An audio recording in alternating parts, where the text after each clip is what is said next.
People, this is the quickest way you guys can make French toast in under 2 minutes, 3 minutes.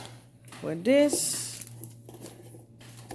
Land Lakes butter, cinnamon sugar, butter spread, and Hawaiian bread. Y'all gonna get the French toast in under 3 minutes.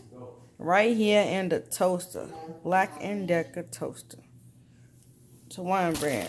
I found this Hawaiian bread in Kroger's not too long ago and been buying it ever since. I mean, it's $4 for a bag, for a pack, but it is very good. Because I hate doing dishes, we're going to use the paper towel.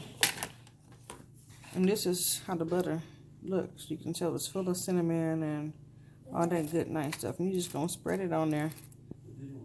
So you're just going to spread it over there like that, all over the bread. If you want to, you can actually put it back in the toaster for maybe about, 30 seconds. And it comes out great. I like to eat it like this. I don't know why I do, but happy French toast.